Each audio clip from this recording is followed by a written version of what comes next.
안녕하세요. 여러분, 오늘도 참 고생 많으셨습니다. 살다 보면 내 의지와 상관없이 타인에게 비난받거나 근거 없는 비방을 들어 마음이 갈기갈기 찢어지는 날이 있습니다. 나는 가만히 있는데 왜 저 사람은 나를 못 잡아먹어서 안달일까? 내가 대체 뭘 잘못했길래 저런 말을 들어야 할까? 이런 생각에 밤잠을 설치기도 하죠. 상처받은 마음은 분노가 되고 그 분노는 다시 나를 태웁니다. 하지만 여러분, 2600년 전 부처님께서는 이런 상황에서 우리가 가져야 할 완벽한 정신적 갑옷을 알려주셨습니다. 오늘은 나를 비난하는 사람 앞에서 어떻게 내 마음의 평화를 지킬 수 있는지 부처님과 한 바라문의 일화를 통해 깊이 있게 나누어 보겠습니다. 부처님께서 중림정사에 머무실 때의 일입니다. 당시 부처님의 명성이 높아지자 이를 시기 질투하는 사람들이 많았습니다. 그중 아고사카라는 이름의 바라문이 있었는데 그는 부처님이 수많은 사람의 존경을 받는 것을 참을 수 없었습니다. 어느 날 그는 부처님을 찾아가 다짜고짜 입에 담지 못할 욕설과 비난을 퍼붓기 시작했습니다. 당신은 가정을 버린 무책임한 자가 아니요, 사람들을 현혹해 밥벌이를 하는 사기꾼이 아니요.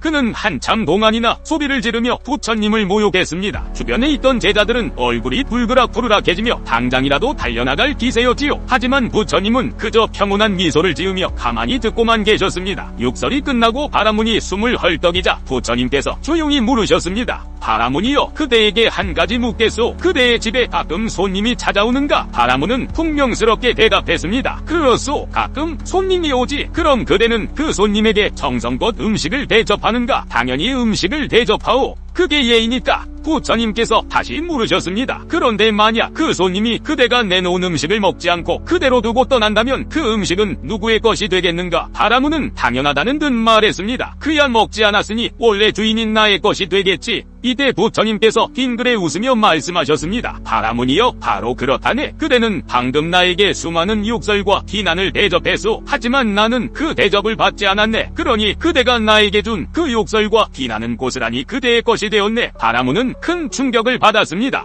자신이 쏜 화살이 관역에 맞지 않고 다시 자신에게 돌아와 박힌 꼴이었으니까요. 여러분, 이 일화에서 우리가 주목해야 할 점은 부처님이 비난을 참으신 것이 아니라 받지 않으셨다는 점입니다. 첫째, 소유권의 원리입니다. 누군가 나에게 선물을 주려 할 때 내가 손을 내밀어 받지 않으면 그 물건은 여전히 상대방의 가방 안에 있습니다. 비난도 마찬가지입니다. 누군가 나에게 독서를 내뱉을 때 내가 그것을 마음에 담아 왜 나한테 저런 말을 하지? 라고 고민하는 순간 나는 그 독서를 수락한 것이 됩니다. 하지만 저건 저 사람의 마음 상태일 뿐이다라고 생각하며 거절하면 그 부정적인 에너지는 상대방에게 머물게 됩니다. 둘째, 거울의 원리입니다. 타인을 향한 비난은 사실 비난하는 사람의 내면을 비추는 거울입니다. 그 사람이 화가 나 있는 이유는 내 잘못 때문이 아니라 그 사람 내면의 불안, 열등감, 분노가 가득 차서 밖으로 넘쳐 흐르는 것뿐입니다. 즉, 그 비난은 나에 대한 평가가 아니라 그 사람의 증상입니다. 아픈 사람이 기침을 하듯 마음이 아픈 사람이 비난을 쏟아내는 것이라 이해하면 훨씬 마음이 가벼워집니다.